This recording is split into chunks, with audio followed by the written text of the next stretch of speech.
Hello, welcome to Convergent Dialogues. This is Xavier Bonilla. On this episode, I am talking with Paul Bloom.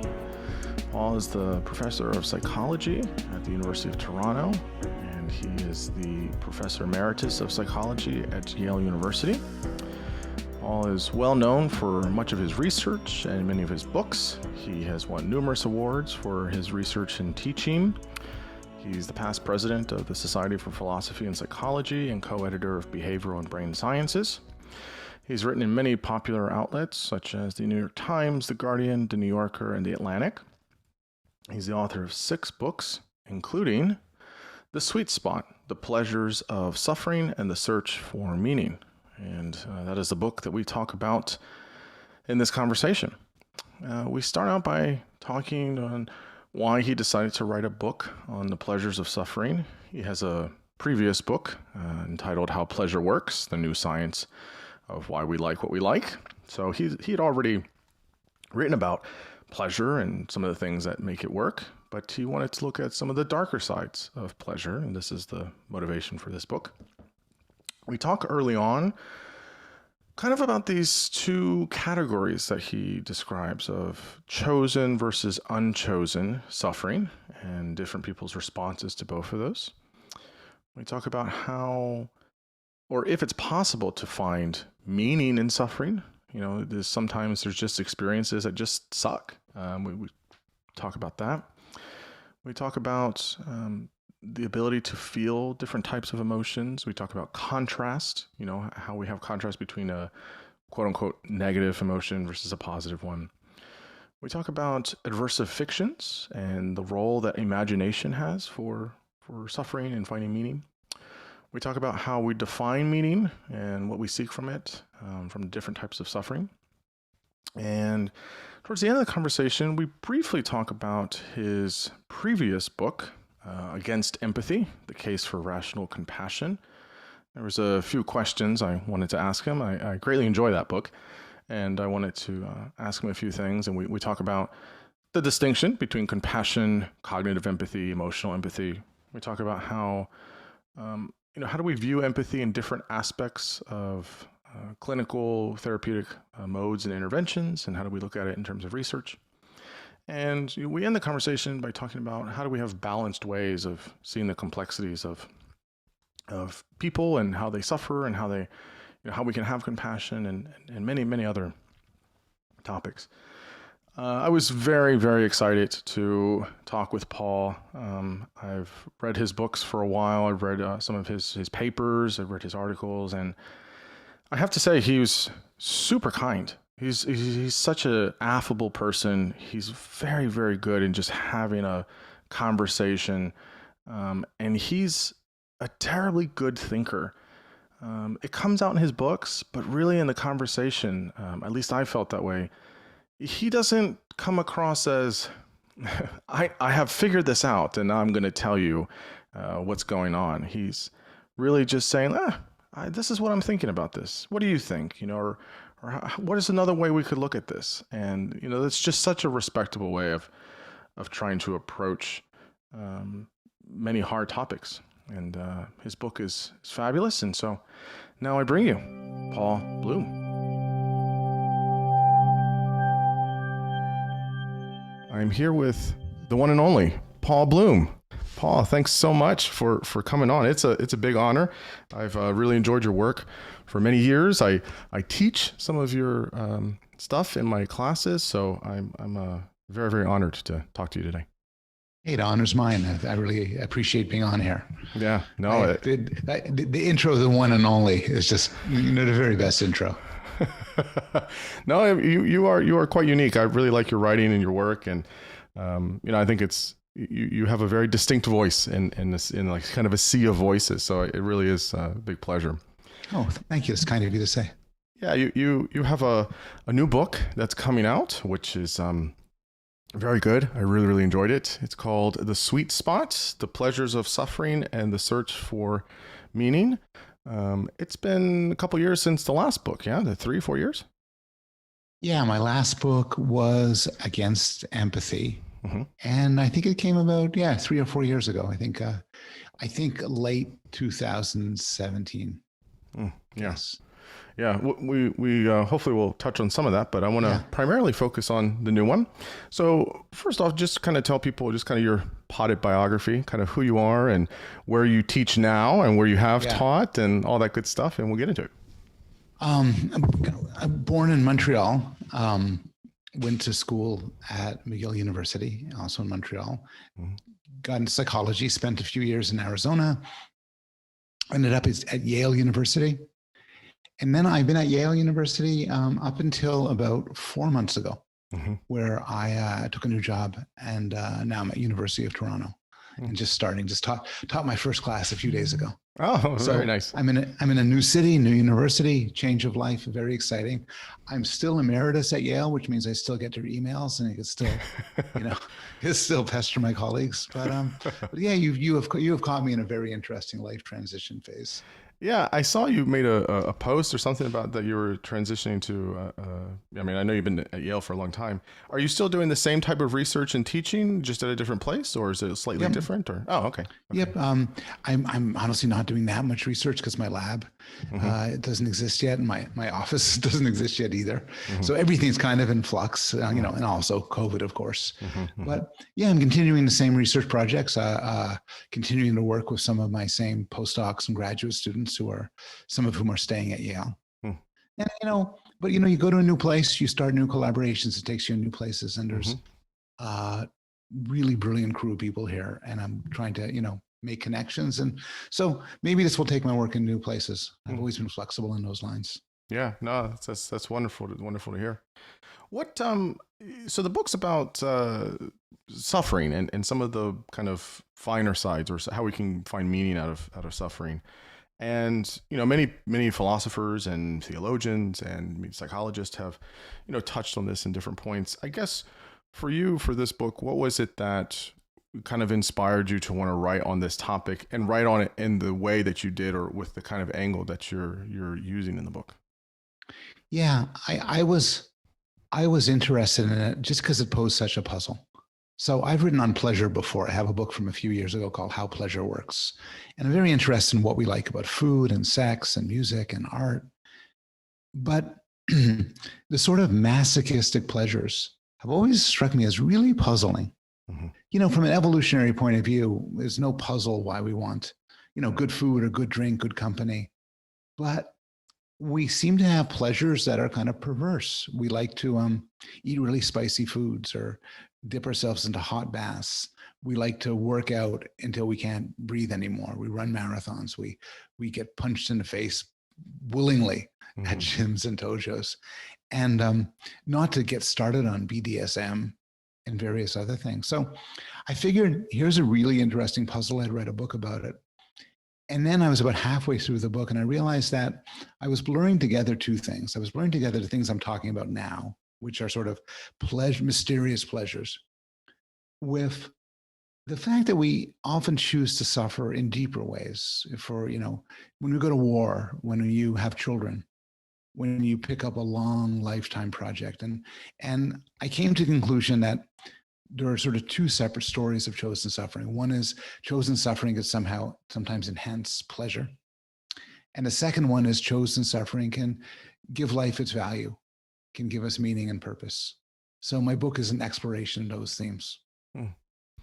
Yeah, it's interesting because like I said, I've read a lot of your work and it feels different. The book is much more, I don't know how to say it. It seems in some ways abstract, but in other ways, the writing is very, very relatable. So I think you strike a nice chord in the middle. Thank you. It's a different book than my last book. My last book, Yeah. you mentioned is a call against empathy, and it's my in your face book. Like, Yeah. hey, whatever you're doing it wrong. Right. Whatever you value the most is just mistaken. Mm-hmm. This book is kind of more of an exploration where these are really hard problems, and I'm trying to come to grips with them. And at times I say, look, I have a real theory as to what's going on here. And then there are other times where I throw up my hands and say, this is just a mystery. And I want to bring that mystery to people's attention, but I can't solve it. Yeah, no, that definitely comes through, and it's really good. So I want to start with, how do you define these kind of different ways of understanding what suffering is? I think that's probably the first thing. You ask 10 people, you get maybe 10 different answers, but there's obviously various dimensions of suffering. But how are you defining what we're kind of categorizing as suffering, and then maybe those kind of subdivisions? It's kind of a deep philosophical question, actually, because some people define suffering in such a way that it's by definition, you don't want it. Mm-hmm. Or they might think of pain that way. Pain is that which you avoid. Mm-hmm. If you don't avoid it, it's not pain. But I don't want to sort of make the mystery go away through a linguistic trick. So the way I think of it is suffering, pain, struggle, anxiety are the sorts of things that in a normal course of affairs make you say, ouch, ouch, I don't want it. Get it away from me. Mm-hmm. How's that for a definition? Pleasure makes you say, yeah, give me more of that. Mm-hmm. Love it. So then the puzzle is, why do these things which normally, like, running on hot coals, being spanked, mm-hmm. weeping out of terror, those things which normally suck, why do we sometimes seek them out? And so most of the time, right, this idea of suffering or pain is something that we're trying to avoid, or we have some aversion to much of the time. It's like, yeah, I don't want that. I don't want to feel, this amount of pain. But then, like you're saying, like if I'm trying to run a marathon or certain sexual affinities, people say, yeah, but there's something I'm going to get out of that, or I might somewhere in that get some kind of positive or pleasurable thing. And this does seem kind of like a conundrum of sorts. And so I guess we'll kind of get to that a little bit later, but how do you kind of parse those out of this kind of, like, I guess you could say, kind of the bad suffering, the stuff we don't want, and then some of the suffering that we're willing to kind of go through because we know there might be some pleasurable payoff or sorts. Right. So it's a nice way to frame the question. The puzzle is, why do we seek out suffering? Why don't we just avoid it? Uh-huh. There's a really boring answer, which is probably true, which is sometimes we seek out suffering because we have to suffer in order to get other goods we want. Uh-huh. So we don't want the suffering. It's just an inevitable cost. Uh-huh. I just spent 45 minutes on the phone with a bank, and God, it was horrible. Nobody would choose that. It was it was awful, humiliating, the worst. But if I didn't do that, I think they would have taken all my money and scattered it to the seas or something. I had to do it. The baby cries 2 a.m. You might not want to wake up, but you love your baby, so you do it. And so much of the suffering, the chosen suffering we do, sucks, and we know it sucks, and it's not a mystery. It's sort of like, it's like asking, if you like money so much, why do you give away so much of it for food? Mm-hmm. Well, because that's the only way they get food. They want your money. Right. So that's the obvious answer. Consistent with the idea we're natural hedonists. And then, we just pay. Money's the cost to get what we want. Mm-hmm. But then there's more interesting answers. So one class of interesting answers is, in the right circumstances, suffering can give us pleasure. Mm-hmm. It can give us the pleasure of satisfaction, the pleasure of contrast, the pleasure of escaping from ourselves. And so I talk about that for the first couple of chapters. Mm-hmm, mm-hmm, mm-hmm. And then the second category of answers, and you alluded to this, is, well, hedonism is wrong as a psychological theory. Sometimes we like pleasure, but sometimes we want other things. And sometimes we want things involving meaning and purpose. And these are tied to suffering in an intrinsic way. So, it's not just that suffering is an inevitable consequence of training for a marathon. Mm-hmm. It's actually part of what makes training for a marathon meaningful. Mm-hmm. Mm-hmm. If it was effortless, if you could train for a marathon by putting some electrodes on you and then just watch TV while it charged up your muscles, what would be the point? Mm-hmm. The suffering is part and parcel of what gives it value.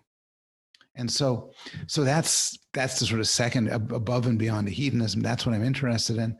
And the book pushes this claim, a claim about humanity, which is, if the book had a one sentence summary, it's, we're not merely hedonists, we are motivational pluralists. There's a lot of things we want. Mm-hmm. Mm-hmm. That's 3 sentences, but if you use semicolons, you get away with it. Yeah, you get away with it. Yeah. Yeah, I like that. I like that last part. So yeah, I'll just go back to the first part. Yeah, there's a handful of things on the planet that I will absolutely avoid if I can bear it. The MVA or the DMV, I absolutely hate dealing with anything and anywhere near that.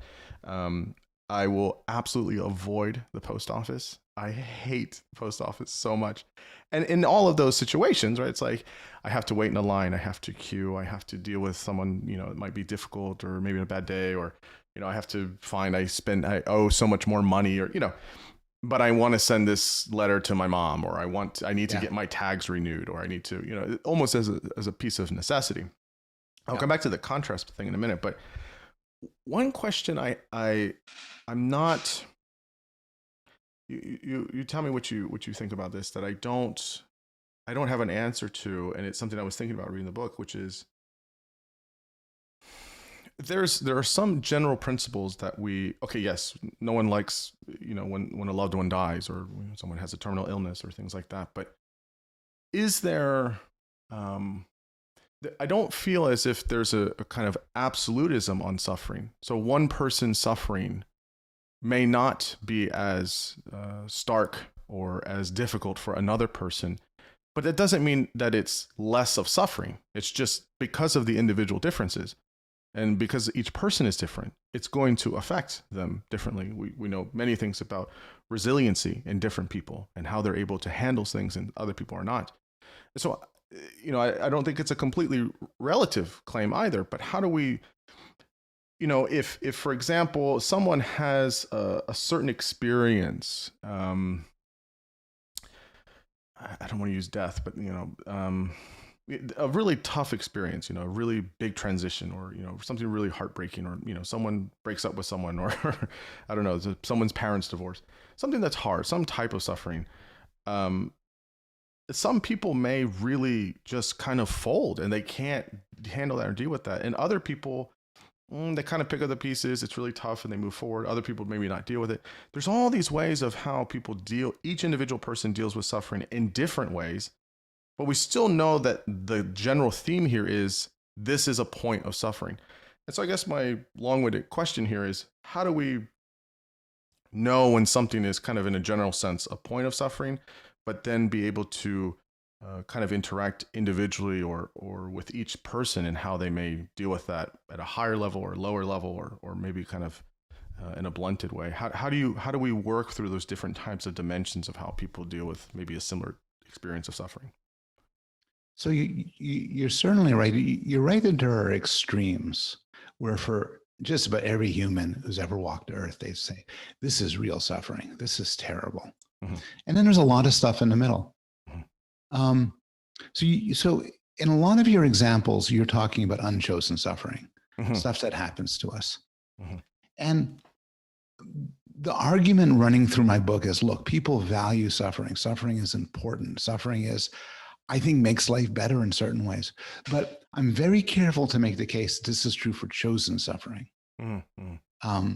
Deciding to have kids, or eat spicy chicken vindaloo, or get spanked by a special somebody. And, if you choose the right sort of suffering, it could add so much to your life. Make the examples less florid. Doing crossword puzzles, mm-hmm. Trying to train for triathlon, all good things in the right hands. But then you get to unchosen suffering, bad things that happen to you. And that's more complicated. I know some psychologists, and I bet you do too, who talk about post-traumatic growth, and they talk mm-hmm. about bad things happen and people find meaning mm-hmm. and purpose, and it makes them better people. Mm-hmm. And I'm quite skeptical. Mm-hmm. I don't doubt that this sometimes happens. I mean, something bad could happen to you, and as a result, you could become a better person and get something out of it. The world's a complicated place. But I think for the most part, chosen suffering is bad for you. Sorry, unchosen suffering is bad for you. And now we get to your question, which is the different responses people give to it. And I think part of it is you are better off if you can give some meaning to your suffering. If you could make it make sense and have purpose. So it's one thing religions do for you. Mm-hmm, mm-hmm. Religions, provide useful narratives to say, well, you're doing a lot of suffering now, but you're going to get rewarded for it later on. Mm-hmm. Or you're doing a lot of suffering now, but Christ suffered too. Mm-hmm. And by doing this, you're getting empathy. for Christ. Religions do it. You can have, as a matter of attitudes. In the middle of my book, I list a bunch of jobs, and I say, some jobs everybody says is meaningful, and some jobs are just awful. But the truth is, sitting alongside this, whether you suppose you work 40 hours a week on something, and it's kind of difficult, whether you take this as valuable and important, is often to some extent a choice. There's an anecdote from I forget who provided it, but John F. Kennedy was visiting NASA, and he talks and he goes to a janitor. He says, "So what's your job like?" The janitor looks at him and says, "I help put men on the moon." And if that's how you see your job, which is a good way to see your job, it's a meaningful job. Is it difficult, painful, maybe boring? It's a meaningful job. On the flip side, I have friends of mine in academia who, and I think this is in some way, academia at a good university is the sweetest job you could imagine, full of opportunities for meaning and purpose. And they say it's rotten, it's boring, it's dull. I don't want any of it. So we have some control. Part of an answer to your question is, to some extent, it's up to us. What makes suffering good? What makes suffering bad? Yeah. So you don't mention it in the book, I don't think explicitly. I think there's like one quote in the beginning, but a lot of this reminds me of who I'm very, very sympathetic to, is a lot of the philosophy of Frederick Nietzsche, who has, in my reading of it, my view of him, is that he wrestled with a lot of things. He was very brilliant in a lot of ways, and one of this is kind of what you're saying, is that suffering's going to happen. So if let's use the kind of categories you're using. You can have chosen suffering, right? Eating spicy food, doing a marathon. You can have unchosen suffering, so a loss of someone, terminal illness, natural disaster, etc. But in both components, it behooves the person that is going through it to find potential value and meaning from the suffering. Now, you don't have to, of course, but I guess Nietzsche's point was just like, well, what else are you going to do? Right? What else are you going to do? And many people, I think, wrongfully see Nietzsche, maybe his associations with, Schopenhauer for a little bit, or, maybe just because he was, German, or I don't know. But people have this idea that he was very negative and pessimistic and cynical. And quite honestly, if you look at the content of his philosophy, he had I see his philosophy as a philosophy of life. How do you live an active life? Right? How do you live this? If that's the only life you have, and in much the same way, some of the things I tell clients is, you are going to have, let's say, unwanted suffering, right? The purpose is, how do you extract value and meaning from it? There is no inherent value or meaning in one sense. It's what your participation in that, of trying to find that from it. And, exactly what you said in the beginning is, you can't find the shortcut over that, right? Even you can say the same thing for chosen suffering, right? Like I can't run a marathon right now, even if I wanted to, right? Like I can't do that. I have to train. I won't be able to finish, right? So you always have to go through suffering. You can't go above it. You can't go under it. You can't go around it. You have to go through the suffering to find the potential value or the payoff or the cost. And I think what you're contributing here really nicely is that sometimes we do that in voluntary ways, right? For certain things. And sometimes that's just going to happen as part of life. Life doesn't have this kind of compass that's saying, let me spell doom on this person today. It's more of this idea of, if it's happening, how do you find it? How do you have the kind of healthier sense of self to say, this is really, really tough, and how do I find that? And I think one of the things that you're saying now and in the book is, we don't have all the answers, right? And that's the whole point of living life, is to try and find some of that meaning of that. So I don't know if you have any thoughts on that, but we'll come to the meaning section later, but I don't know if you want to jump in there. No, that's great. There isn't much Nietzsche in the book. I throw in a quote here and there. Yeah. In part because I've struggled to read him and read interpretations of him. And I think I'm going to put Nietzsche aside for my next book. I'm going to write a book at some point about perverse choices. And I think nice. Nietzsche has a little bit to say about that. And that might be fun. But I've passed on this. The idea of finding meaning in unchosen suffering is really interesting, and I'm actually somewhat ambivalent about it. And let me try to set it. You say, you work as a therapist on these things, so there's a natural temptation to try to prod people into finding meaning for bad things that happen to them. You might find yourself one day say, everything happens for a reason. God's testing you, a religious person might say. Let's try to make some sense of it. And I don't doubt that could sometimes be reassuring and soothing and helpful. But I worry sometimes that we are often a bit reluctant to just concede that bad things happen. So for one thing, if you think suffering comes with meaning and there's a logic and a purpose to this, it can make you unsympathetic to others who suffer.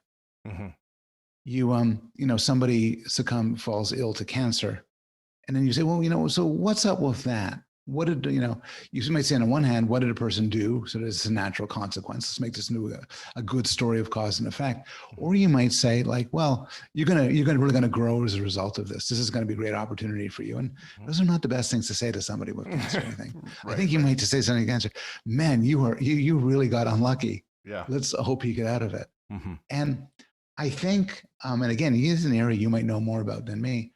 I think people often stay in situations that make them suffer, jobs, relationships, because they find meaning in them, but they shouldn't. You should say, don't stop finding that meaning, get a better job, get a better relationship. So this comes under the thing, my adoration of chosen suffering has a compensatory dislike of unchosen suffering. I think we tend to valorize unchosen suffering a little bit too much. Yeah, I would agree. I think the thing where I would kind of maybe tweak this here is, so I agree with you. I think that I'm not a hard determinist necessarily, but I do think in the kind of Darwinian evolution, in one sense, nihilism is true, right? There is no, things are happening, right? Things are happening. And it's happening, and we are going to subjectively say this is bad because I'm getting some type of pain, physical, emotional, etc. I guess the key thing here for me is that yes, this doesn't necessarily have inherent value. You as the individual have to decide on what you do with that, and maybe it is shit. Maybe it's a shitty job and it's a terrible relationship, and yes, you should find something to, but you could take that and say, well, understanding this job or relationship or whatever it is, and trying to see how that was, it, pushed me to find something better for myself, or pushed me for something action. Fine. It doesn't mean, I totally agree with you. I don't think we need to always be trying to put this topspin on everything where it's like we're extracting value in the thing itself. In some ways, I think it's just situationally dependent. Is okay, this sucks. What am I going to I can acknowledge and accept that this sucks. How am I going to find what I can do from this? And then it's maybe 10 years later that you say, that was a really valuable experience. I didn't think so at the moment. I didn't like it. It still sucks when I think about it now.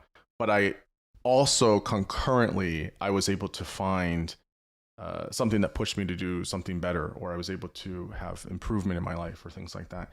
But the thing of it in itself has, I don't think, a positive or negative valence. I think it just is. And then people potentially could extract something useful for it out of themselves. It's kind of my nothing's either good or bad, but thinking makes it so. Right. Yeah. Yes. Yeah. So go ahead. I have some sympathy for that.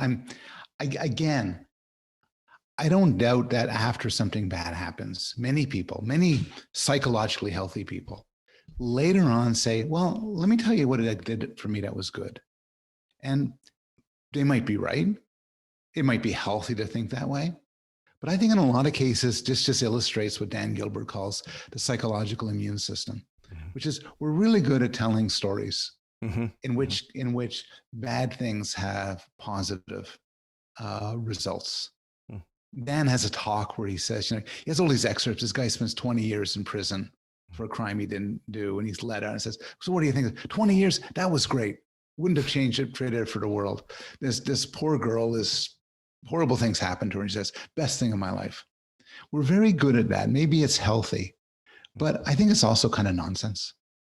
There was a big meta-analysis where they took all the studies where something bad happened to somebody, they get raped, their child dies, they go bankrupt, whatever, something bad happens.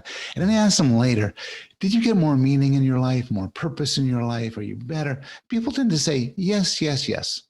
But then the study also looked at a group of people for whom good things happened.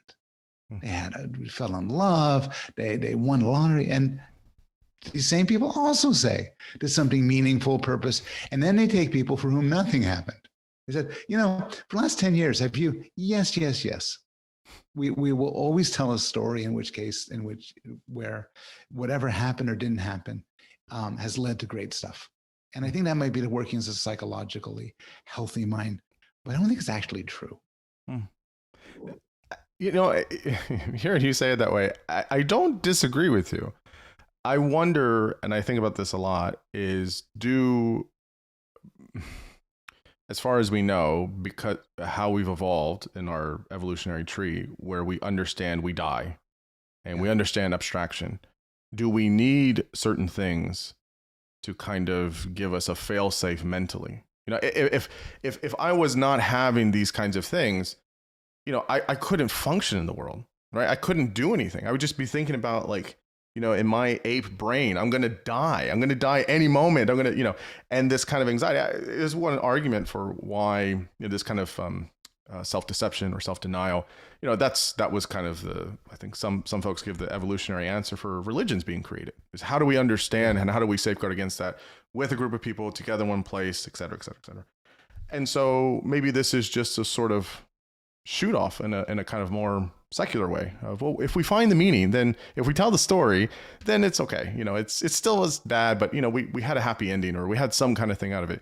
And it's interesting because you're just saying no, it just sucks.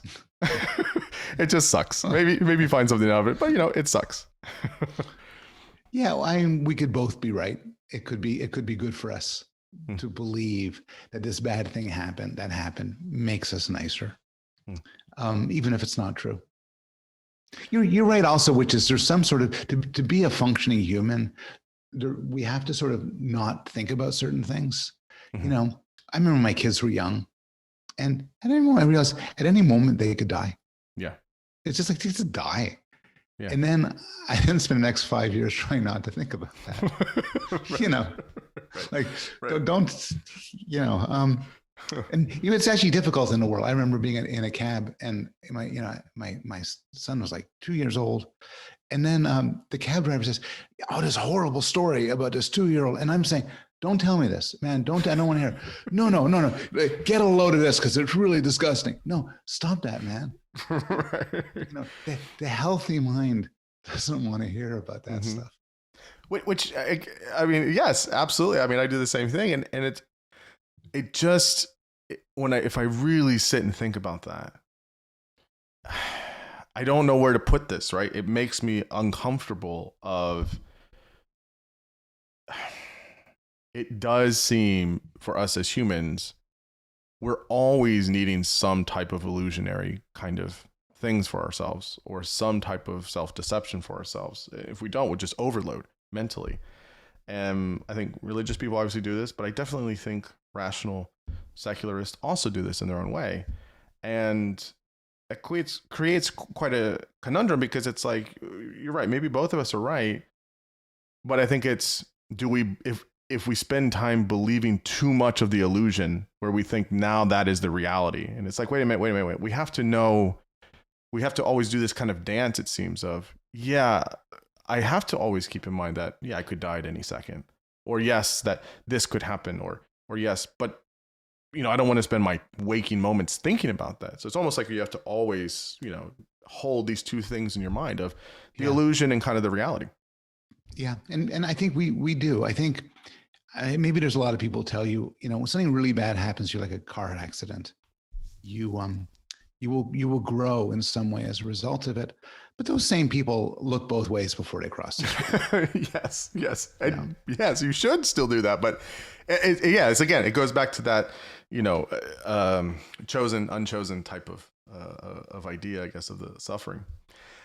One thing before we get to the contrast, you talk about a little bit in the book of there's this idea of people say they want happiness, right? And you talk a little bit about what does that mean and what do people really want? And I guess my question for that is, so I've talked to a few people here. I've, talked to the person that's coming to mind is Jessica Tracy, and she's a researcher and that studies emotions and stuff. And we had a really fun conversation about, she wrote a big paper with another author, I'm forgetting his name, about how do we create more accurate taxonomies of what we would call positive emotions, and how do we understand these distinct experiences that we have. I guess for you, how do you understand these types of things of happiness? I mean, just for kind of a summary of what the paper was and what we talked about was that maybe when we think about emotions, that we can see some emotions as having these kind of umbrella groups. And then there's all these other emotions underneath. So for example, awe or happiness or well-being or elation or whatever, they all fall under something else. Or compassion, empathy, sympathy. There's an umbrella emotion, and then there's all these other ones, because there's not, 78 distinct emotions. There is so much overlap that they kind of fit into these clusters of sorts. And so kind of keeping that in mind, how do you kind of see where happiness fits in terms of how we're understanding these kind of distinct subjective experiences or feelings? So happiness is a terrible term because it's so people have done these studies, and you ask, what do you want out of life? And before you finish the sentence, people say, I want to be happy. I want to be happy, right? Nobody, I want to be happy. Nobody says, oh, screw that, I want to be sad. You want to be happy. But it's not clear what they mean, because it means different things. Some people use the term happy, meaning I want to have a lot of pleasures, hot fudge sundaes and orgasms and swimming in the cool water. That's what I want. Other people say, I want to live a life where I look back and I say, I'm doing well. I'm proud of myself. I'm kicking it, and those are different. Those are different things. Some people just mean it in general as a synonym for the good life. So, if you're more kind, or if you're moral, you're purposeful, you're happy. My feeling is that when you dig deep, and people have done this, people want a lot of things. They want pleasure. It is the dumbest thing for me to do would be to deny that sometimes we just want pleasure.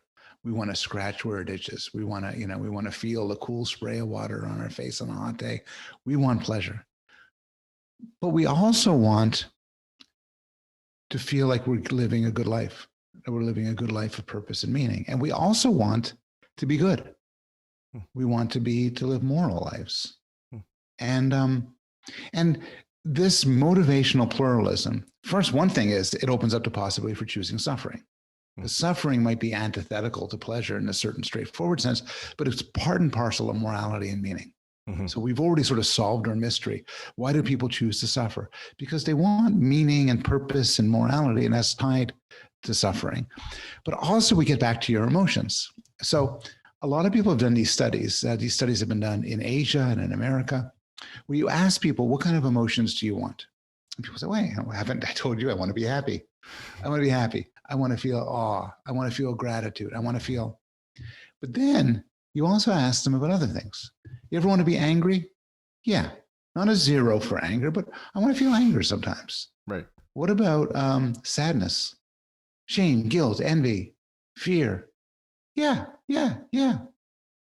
If we didn't want fear, there'd be no business. We'd be at a loss to explain the billion-dollar industry of scary movies and the smaller industry of haunted houses. We even want to be sad sometimes. Who hasn't enjoyed a good sulk? We sometimes want So some of the answer is what Mike Norton has called emo diversity. Hmm. It's boring always to feel the same emotion. We want to feel a bunch of other emotions. Mm-hmm. And some of the answer is, I think we acknowledge that even an emotion like anger and sadness or fear have other values. It's not as simple as we just want the good stuff. Hmm.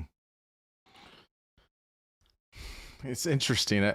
My questions for those things are always: do we want it because that's what we know, or that's what we've experienced already? If we were born differently, would we want it? We'll never have that answer. But I wonder if it's the kind of familiar thing. But I think maybe, this is my idea of this, is the implicit in that is we want a robust experiences of life. The well That's right. lived life. We don't want it to just be, robotic. We do want it, and there's going to be some downsides to that. Is really what that sounds like.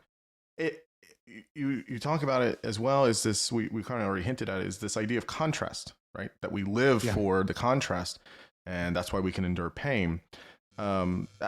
Maybe explain what you mean by the contrast. We've already alluded to some of it, but maybe a little bit more. And what aspect do you see of the fact that for us as social mammals, we have some idea of prospective memory and future planning and things like that?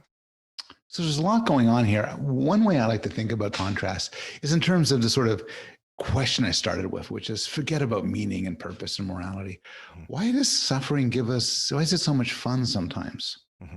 And one answer is that we naturally respond to contrast. How the temperature of water feels to you isn't determined by the absolute temperature. It's determined by, what temperature your body is in and what water you felt immediately before. Something could feel hot or cold, but be exactly the same thing depending on your previous experience. Well, sometimes we can play with contrast. So I think I'm not the first one to propose it. It comes under the name of opponent process theories, but maybe one reason why the hot bath is so pleasurable is because it's followed by the water cooling and feeling just right. Maybe one reason why the hot curry feels so good is the cold beer that washes it down, and so on. There's this old joke my dad used to tell me, and I can't believe I had to relive it in the book, but it's about the guy who's asked why he bangs his head against the wall. He says, "It feels so good when I stop." and I think this sort of contrast is important. And then I think that's a sort of low level account. I think that there's another account which kind of expands it a bit and says that sometimes we want to sort of fill our presence with sadness and difficulty. So then later on they become our pasts and we can look back upon them. Maybe I don't want to go on that 5-mile run on that hot day, but I sure do want to be the guy looking back, sitting down and sipping a cool drink and thinking, look what I did. And so you have, and this is actually comes up for something we haven't discussed, which is fiction. So, yeah. So,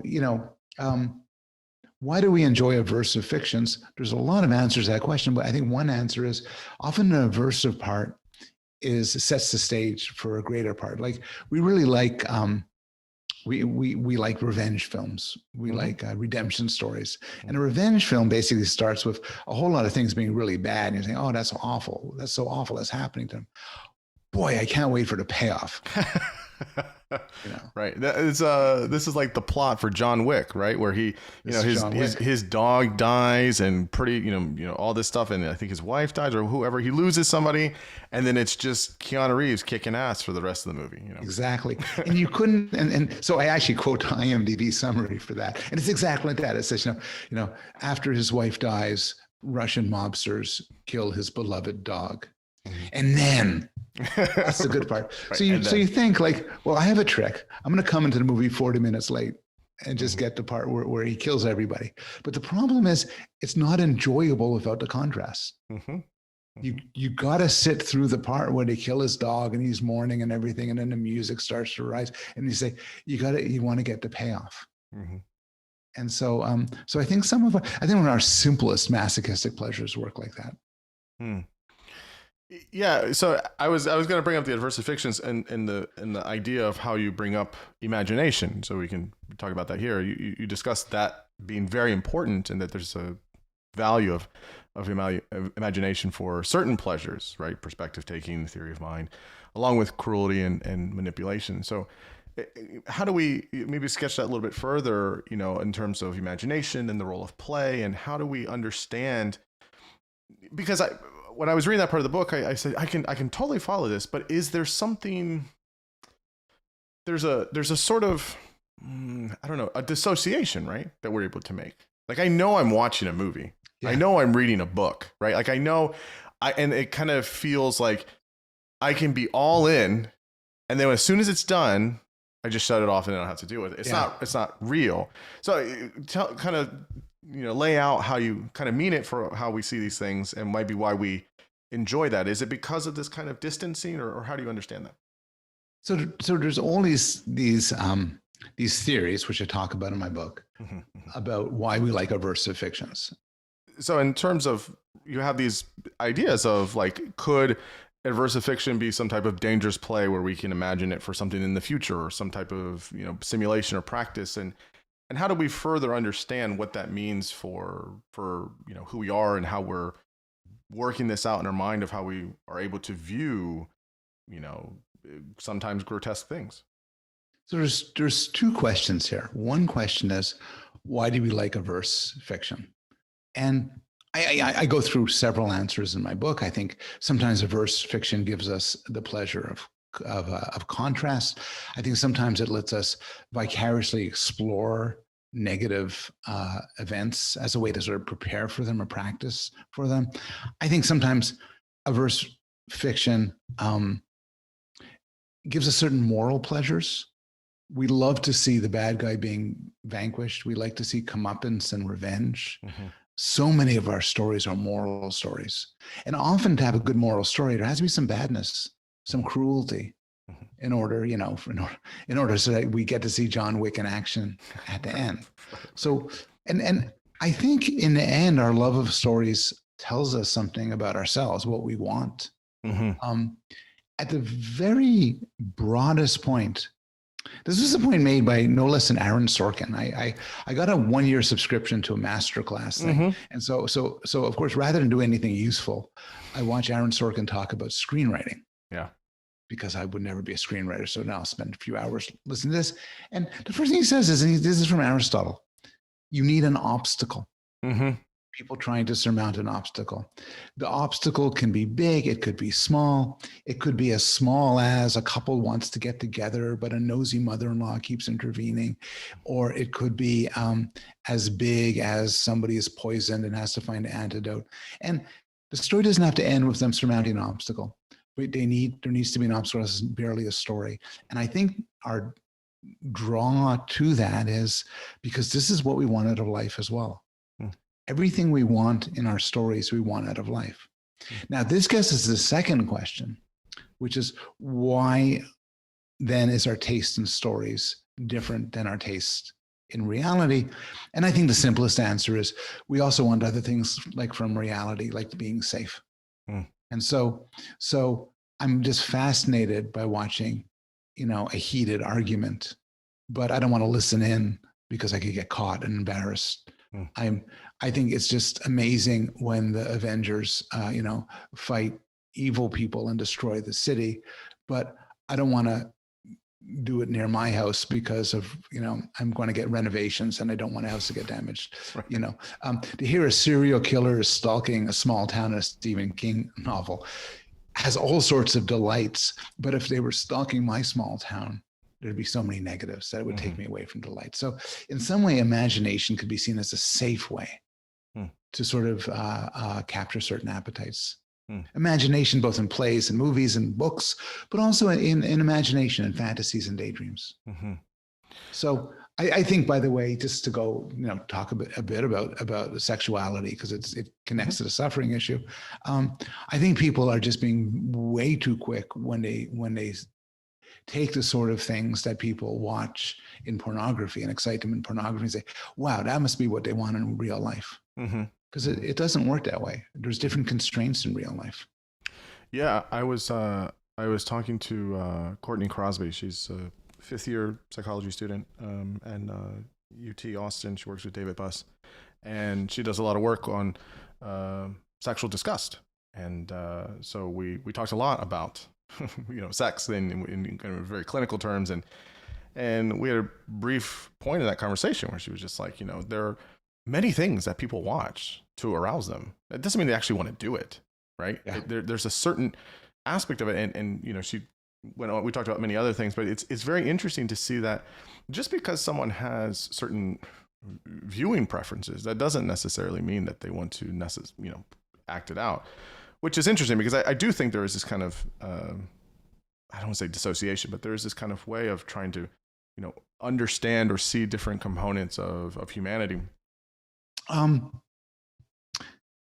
friends of mine, David Pizarro and Roy Baumeister, have an article called Moral Pornography. And they argue that pornography is a good example here, which is what pornography is a depiction, extreme sexuality of a sort you don't normally find in normal life, and stripped of all of its complexities and everything. And there's something cartoonish about these exceptionally evil characters, scheming and plotting. And we've created these imaginative technologies that can give you so much so quick. It's the equivalent of, for an hour, you could eat, you could eat tons of ice cream and steak and anything in the world you could eat in ways that our hunter-gatherer ancestors would never have access to. Well, you take that and now you say, take it for social contact. Like, I've been at universities. There's sometimes scheming. There's a bit of scheming. There's a bit of bad behavior and backstabbing, but it's few and far between. You don't get a full hour of it every minute, and so it overloads us, and it's pleasurable for us, even though again we wouldn't want it in real life. There's so much violence on TV, for instance, and yes. Like everybody else, I'm perfectly happy with it. Right. But if I saw somebody beat up somebody else in front of me on the street, I'd be horrified. Yeah. It's shocking. Real violence is shocking and upsetting. But it's on TV. You might know what kind of TV program you're watching, so you know what to expect and the parameters, and it's going to shock you too much. I've started to watch with my partner clickbait, which revolves around somebody being kidnapped and maybe there's a murder, and we see people in anguish, and we feel some empathy, but it's entertaining. Wow, what's going to happen next? Well, to imagine my neighbor as her husband being kidnapped, be horrifying. So there's a safety from this distance. It's in some way an extraordinary human invention. The story. It is extraordinary, and it's interesting because I still think, again, with many stories that are really terrible or things that are on a screen that we would be horrified in real life, there's something that really gravitates people towards that, because there's something that I think, learn about ourselves in some ways. It's like, well, I would never do that, but my goodness, if I played it out and that happened, people's minds start wandering, and there's something that in because maybe it's fiction or whatever, you almost can have it it kind of like hits you harder sometimes. It's and it's like, whoa, you really at the very least think a lot more about it. I was at a philosophy conference a long time ago. There was a talk I went to making the really interesting argument that some movies, it's not merely that they present philosophical claims, because some do, some sort of, maybe even in a ham-handed way, a character says, let me tell you about determinism, and you lace it out in that. But some movies and some art forms themselves make arguments about things. Christopher Nolan, you could say, it sort of makes philosophical points. Yeah. You could argue Clockwork Orange. You could see it as a critique of behaviorism. You could see, you could see in some of the Coen brothers movies commentaries on government and the law. And I think that's extraordinary. And because, the thing about movies and stories and books is they're created. And so they work in a way real life doesn't. Real life's so messy. You ever encounter somebody who can't tell a story because they're obsessed with getting it right? And they say, well, so last week, no, wait, it was the week before. Let me look this up. And no, don't get it all right. Smooth it out. Give us the story. Give us the idea of it. Oh yeah, yes, yes. I did. There is something about the art of storytelling. Yes. There's all these. You're right. Nolan's a good example. He's telling philosophical concepts, and yeah, I think of No Country for Old Men is it's obviously Yes. the Coen Brothers is it's the anti-hero. It's anticlimactic ending. It's telling you. It's almost pulling you on this journey of you have to sit here and watch this and have no idea where it's going, and then it just leaves you open with it. And it's like that's right. And that's a lot of people hate that. I love that because it's like you have to sit with it and you have to think about it and what does it inspire, what does it not. And so I think there's just some really big utility.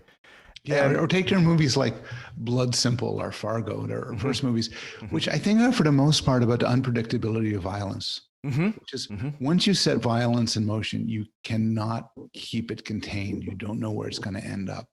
And somebody could just make the argument, write it down, give philosophical examples, talk about causality and unpredictability. But Fargo shows you that. And it's very powerful. Yeah, and they have 3-4 seasons now of a show about it, and it's really really good. And the movies, it really is about that. It is really much about you don't know where this is going to end up, and in many ways, there's a kind of microcosm of a story of there's many times where events can happen, hard events in your life that you don't know where it's going to end up. But it's just blowing it up in your face in an extreme way. And it's like, whoa, then you kind of sit with it. I do want to ask you, we've kind of been touching around it and stuff. So the back half of the book, you kind of talk about meaning, right? And this is the thing that you're trying to say, well, where's the meaning and suffering and all this stuff? So how do you define meaning? And that's a very general question, but how do you define it in terms of the book? And is it the same for everyone, or is it relative? How do you explain it? So I'm not doing metaphysics here. I'm not sort of saying, here's a theory of the meaning of life. I think, like you mentioned, I think the whole idea of the meaning, I review what philosophers say about the meaning of life. And some contemporary philosophers say, well, the meaning of life is just being alive, or the meaning of life is having some. And I don't think there's such a thing as a meaning of life. People can have meaningful pursuits. People can live meaningful lives, but it's largely sort of a matter of your own interpretation.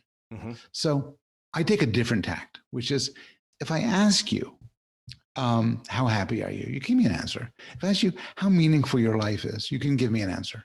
And people's answers vary depending on their situation.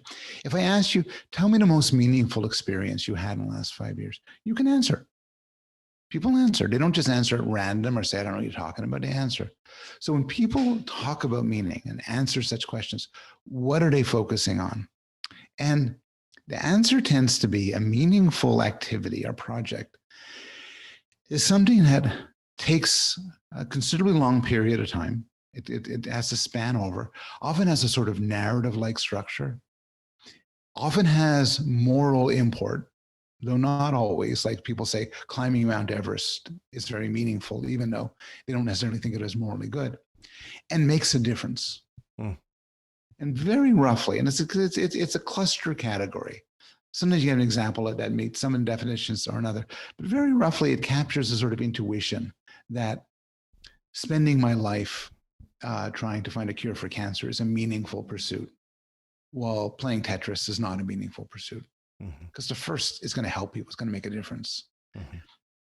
I don't think meaning by definition requires suffering, but I think as a matter of empirical fact, a meaningful pursuit requires suffering and difficulty. And so I think the sort of punchline here is one of the reasons we seek out suffering is because we're seeking out meaning, and suffering is part and parcel of it. Yeah, you talk about that in those parts of the book about how meaning is goal completion, that we get some type of prestige, we have certain capacities. Are those things enough? I mean, they're important, but especially on the goal completion, is that enough, or is there other things that kind of satisfy meaning or meaning seeking in different ways, as aside from just why I want an end result, or I want there to be something more illustrative for my life afterwards, or we don't know. Yeah. The easy answer is we don't know. I think, Right. I think the bar is less when I don't ask you about meaningful activities, but meaningful experiences. Mm-hmm. Meaningful experience doesn't have to take a long time. And typically meaningful experiences, when you ask people, they talk about things that were very good to them or very bad. Mm-hmm. And I think they're thinking of what you talked about earlier, which is it will affect them. Mm-hmm. Will leave a mark. Mm-hmm. You can say, it was very meaningful for me when my, beloved aunt died. Mm-hmm. It was very meaningful for me when I was in the hospital for 6 weeks because of this. It's very meaningful for me when I had a baby, when I won the Nobel Prize. Mm-hmm. Big things that make a difference. For activities, I think there's goal seeking. I'm not certain goal completion is part of it. Mm-hmm. I think it might be meaningful to try to climb Mount Everest, even if you never make it to the top. Mm-hmm. And prestige is part and parcel, but again, I don't think necessary. Mm-hmm. I think people could say, I'm doing a meaningful job, even if nobody knows it. Yeah. Yeah. It's nice because it's like, these are all important things, but they don't rest with that. And I like the way you put it in terms of the experience. I mean, that makes intuitive sense to me as well, is that people, usually the experiences that we remember are the ones that are either the worst or the best, right? If I'm trying to, and that's probably just right hemisphere and that's how our brain works. But, and it's just one of those things where it's like, yeah, if I look back at my life and I think about, all the things that were, that I can remember as having impact is how I kind of see it. Or how does this stay with me despite anything else? And this goes to something which I mentioned in the book, this famous thought experiment by Robert Nozick, which has always stuck with me, which is of the experience machine. And so this hypothesized machine, you could plug yourself into the machine and then have the fantasy for the rest of your life of this wonderful, rich life, accomplishments and romance and success and prestige. But the trick of it is you're just lying down on a table, unconscious, imagining all of this for the whole life, but you think you live a rich and full life. And so the question is, would you plug into it? And the truth is, some people say yes. And some people try to blot out their lives with heroin or other drugs, and experience machines like that just much, much better. But a lot of people would say no. A lot of people say, look, I don't want to think I climbed Mount Everest. I want to climb Mount Everest. Yeah. The memory of climbing Mount Everest, that's not what I'm aspiring for. That's just a sign that I actually climbed it. And so I want to really have an effect on the world, not just think I did. Yeah, it's just it reminds me of some of what the phenomenologists talked about in terms of time. I think Heidegger and Sartre and Merleau-Ponty and maybe Husserl, they all kind of talked about time as like kind of being. You mentioned the book Flow and the concept of flow in your book, and really they kind of see time in that way. It's just this idea of flow where it's like, the past is folded up in the present as soon as you reach it, and then potential futures are also there in that moment, and so it's kind of like a stream, right? It's not a start stop in a sequence. It's more of they're always blurring and blending together, and they're always kind of there. And this idea of time of like, well, I don't want to just think I did it, right? I want to remember that I actually did it, and then it sits with me always, and so it's always there, and it's always a part of who you are. And it reminds me of that part. I do know you remember you talked about flow in the book, and so it reminds me of that concept. Yep. I guess one of the last questions here about the suffering piece is, if again, back to this whole idea of kind of voluntary and involuntary suffering, if suffering can increase resilience and kindness and cooperation, aren't those things we should aspire for? Is it something that we should, you definitely talk about in the book and earlier that, look, there's just some things we just want to avoid. Like no one wants to get cancer and say, see, look, I had it and then I got all this value out of it. No one wants that, right? No one wishes that on anybody. So there's just some things that we just don't absolutely ever want. But how can we go about with coping with some of these types of suffering and still find meaning in other types of suffering, such as the ones we try to avoid? So how do we get the good stuff from suffering and still avoid other types of suffering on these kind of two poles? Yeah, I mean, so one pole, the theme of the book is you want to, in order to have a good life, most people believe, and I think most people believe, and I think that they're right. You should choose activities with suffering and difficulty and anxiety and stress. But you're asking about how we are best to cope with the suffering that's unchosen. So there are some people who argue that the suffering that's unchosen in some way makes us better. And there's some studies supporting this. So one study I remember, for instance, looks at pain tolerance. And you ask people to fill out a scale as to how much really bad events happen in their life, either everywhere from 0, which is the most blessed person around, to like, say, I forget the number, but like 35, which means your life is just sucked and God punished you by putting you on this earth. And then you check people's pain tolerance.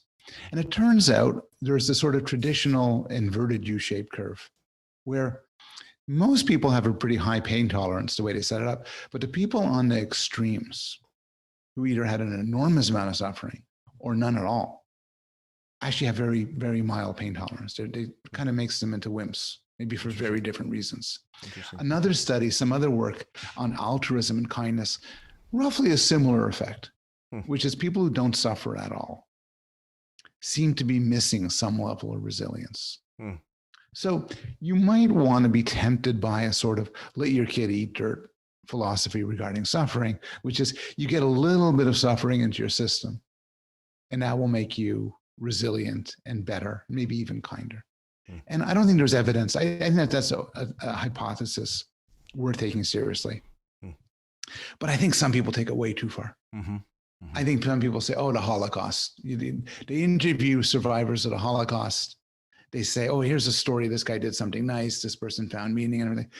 Ergo, the Holocaust was good for them. That's nonsense. Right. It's, I mean, the way I put it in my book is, to deny that being tortured or put in a concentration camp or raped or having your children killed is bad for the soul is as crazy as to deny that being in a car accident is bad for your body. Now, somebody like you is very interested in a project. Well, okay, these things happened to you. You're stuck with them. What's the best way to go forward? That I don't know. I don't know. That's not. I'm not a clinical psychologist. Yeah. So there I get to say that's your problem, man. Yeah, I know. It's for clinicians, it is quite the conundrum. But we need people like you to help us think about these things and do the research. So I want to ask just a few questions. I know you've talked about it a lot about your other book, Empathy, just because I've read it and used it, and I always have like these 2 or 3 questions floating around in my mind.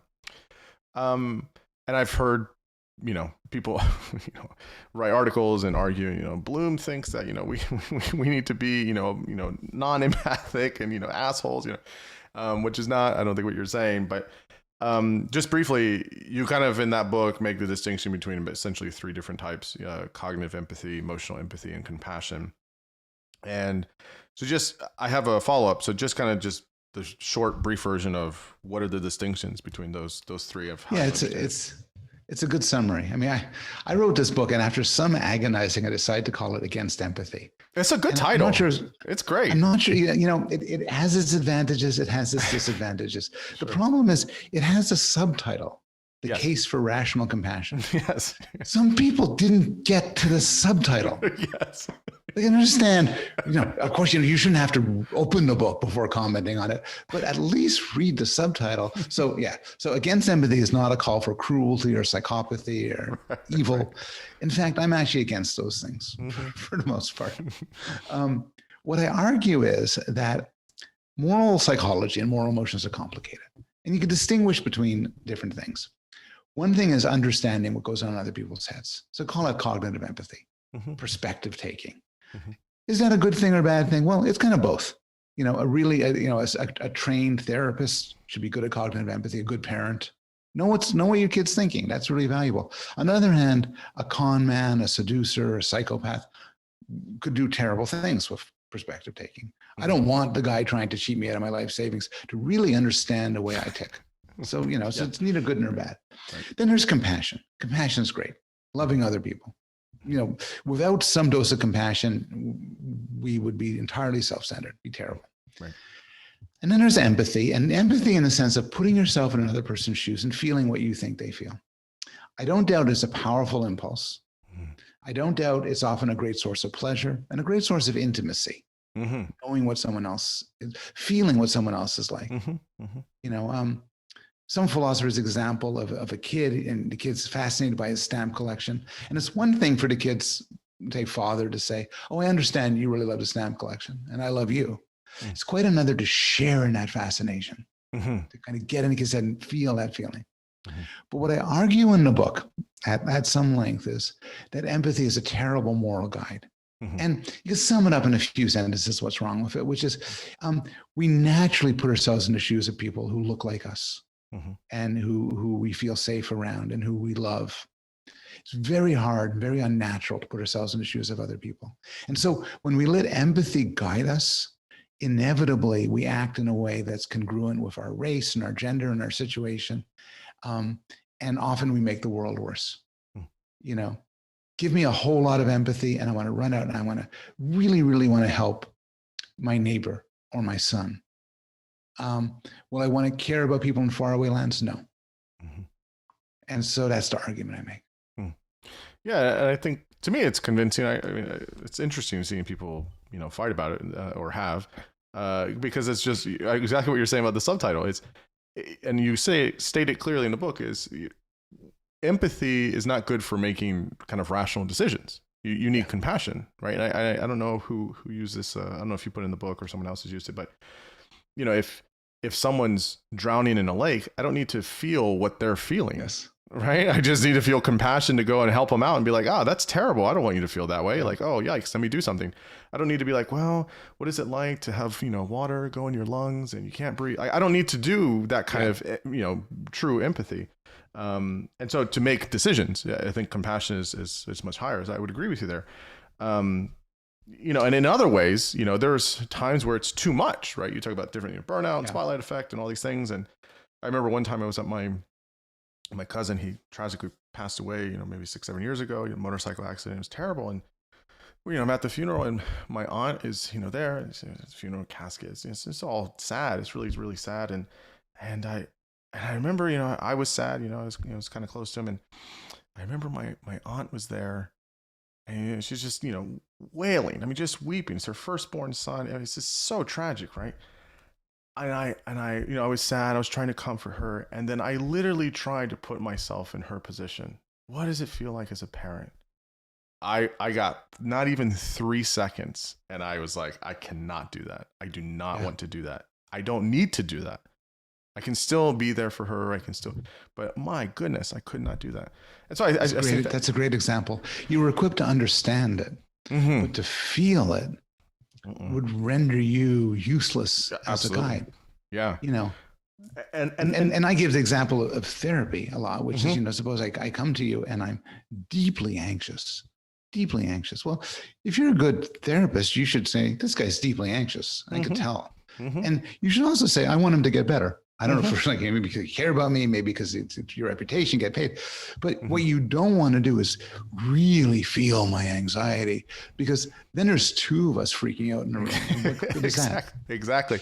So this is kind of the second main question I want to ask about this is, I know you're not, clinical, but, the kind of the two big guys that did this work on empathy. And so I just kind of this bridging these worlds here a little bit. Is Carl Rogers, person-centered, and he used empathy as a key point of the therapeutic relationship and how you integrate the different selves, et cetera, et cetera, et cetera. And then Heinz Kohut, who was a psychoanalyst who kind of did this renaissance of kind of old Freudian kinds of elements, and he used empathy as trying to have this kind of corrective mirroring of your primary caregivers and to have a really corrective relationship with that. And they use empathy as a centerpiece for how to conduct therapy. And if you were to read kind of their stuff, Rogers talks about like you have to enter into their world and almost be a mirror of how the therapist or the client is.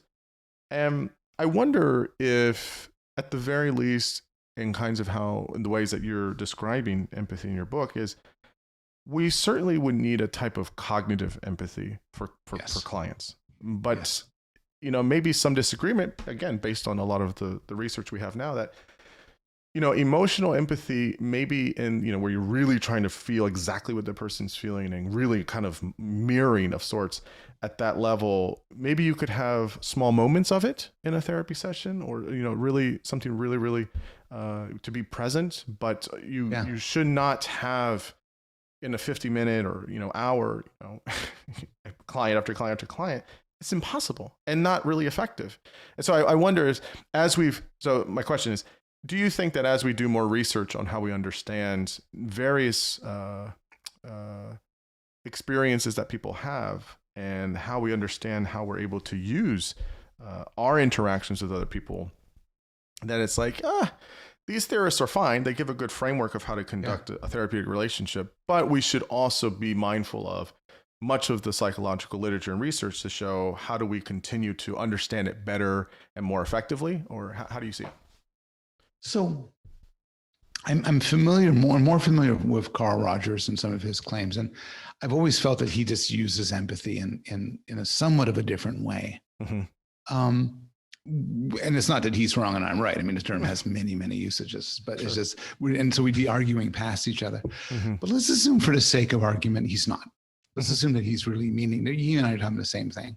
Mm-hmm. It probably means one of us is wrong about what the ideal therapist should do. Now, obviously, he knows a lot more about therapy than I do, but people are notoriously often wrong about what they themselves are doing. He might think he's really the master of empathy, totally caught up in empathy, but maybe after dealing with a depressed client for 50 minutes, he's actually not depressed. Mm. And if he's not depressed, that's not empathy in the sense I'm interested in. Mm-hmm. Mm-hmm. In the end, I think the question of the use, the power of empathy, in the case of emotional empathy, in the therapeutic context, is just an empirical question. Mm-hmm. I have all these arguments against it in case of morality. My case in therapy is sort of think about this. This isn't what you want. And a lot of therapists back me up on this. But it's an empirical question. Mm-hmm. So here's a part where let me sort of make a bridge between my view and the way you describe these people's views, which is people have responded to me and said something which I think is very true, which is they say, I wouldn't want to be, say, really lonely and talk to a therapist who never knew what loneliness was. Mm-hmm. Or to give a more realistic example, maybe I'm a Black woman and I want a therapist who's a Black woman because she'll know what it's like when I tell her about my life. She will have experienced some of the things I will experience. Mm-hmm. And that seems what people really want. People often want therapists who match them in certain ways. And it also seems to make sense.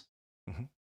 If I'm, I don't know, if I feel I'm Jewish, I feel I'm a victim of anti-Semitism and everything, and I have a therapist who has no idea what that is and what that would feel like, it's not going to, you lack the understanding. Mm-hmm. Then some people go further and say, in order to be a good therapist, you have to taste it. You have to taste the feelings. I'm freaking out here. And you're watching me and you're saying, have you thought of this and this? And you're dead calm. Mm-hmm. And maybe the argument is it's not enough to be dead calm. You have to sort of dredge up and feel what anxiety feels like to better inform your treatment of me. You don't have to spend 50 minutes weeping along with me, but you have to get a little bit of that. That's the claim I take. I don't know if I believe it, but that's the claim I've heard. And I want to keep an open mind. What do you think? Yeah, I definitely agree. So I think it's a little bit older now. I don't know how relevant it is or current it is now. But I on the first point is there's some research, I have to find it, but that shows that most people want in any type of clinician or therapy setting is they first want the therapist to be competent, whatever that looks like. That could be culturally competent. That could be, but definitely. Did you get a degree from a decent place? Do you have good training? Do you know what you're doing? Right? Do you know what you're doing? Do you know how to do your job? Right. So that's usually what people want, more so than do you match, gender or race or preferences. Those are important as well, but I think that's how it works. I think it's, are you competent, ethical? And then, yes, there are many people that I'm a guy. there's just certain things I feel comfortable telling a male therapist, or, whatever, a black woman is a black, there's different things like that as well. So I definitely agree with you there.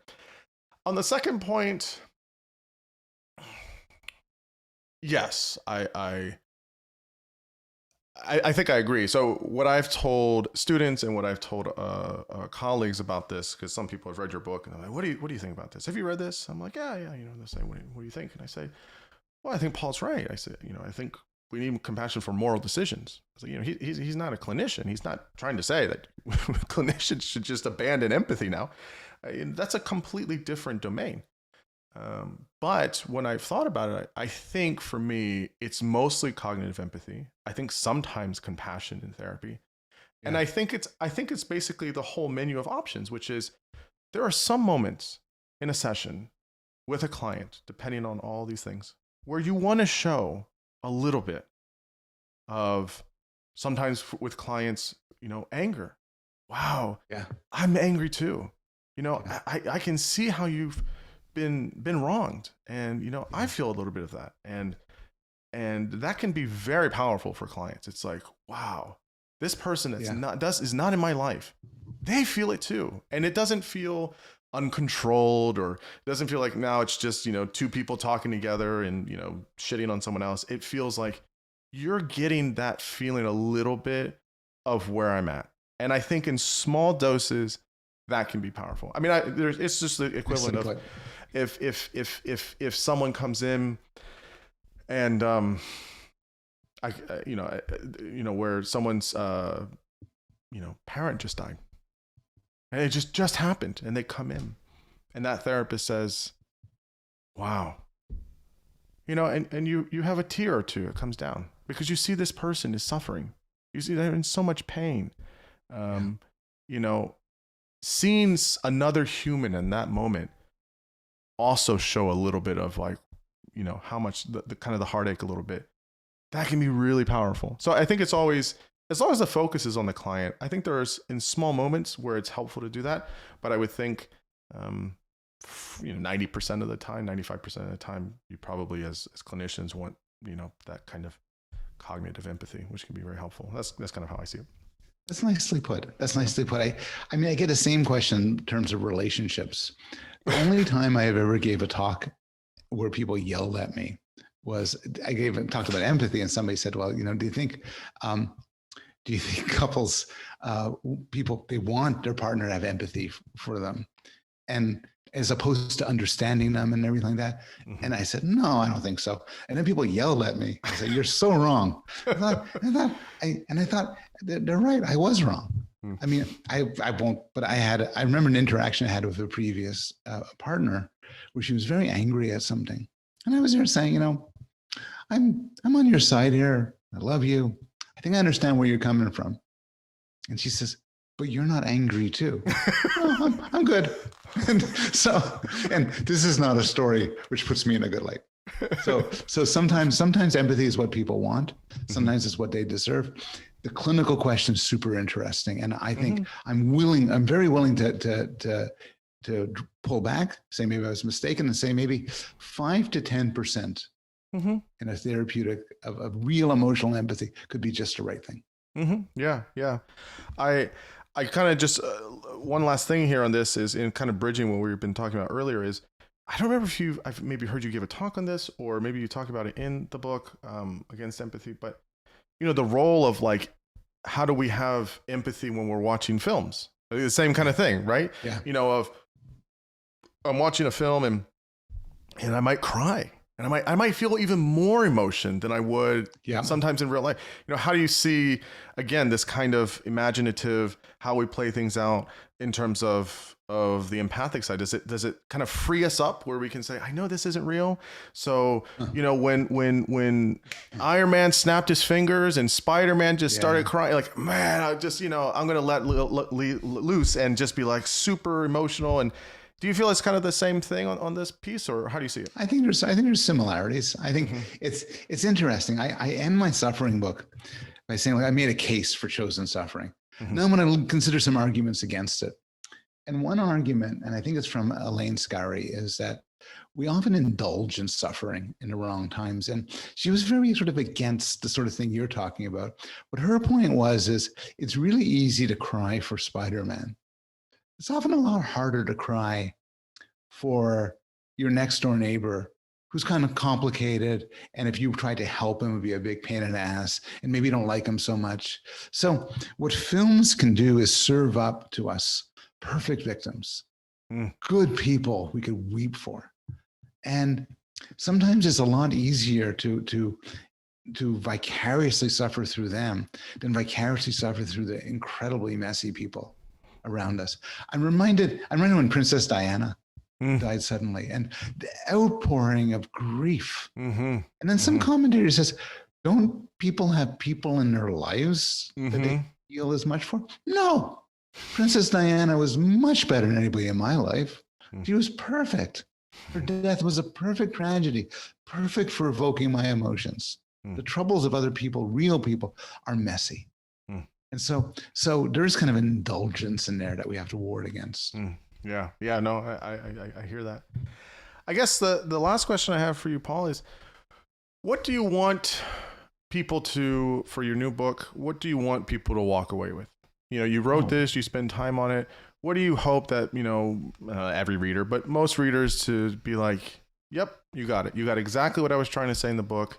What's kind of that message you're trying to hit home with? Oh, that's a great question.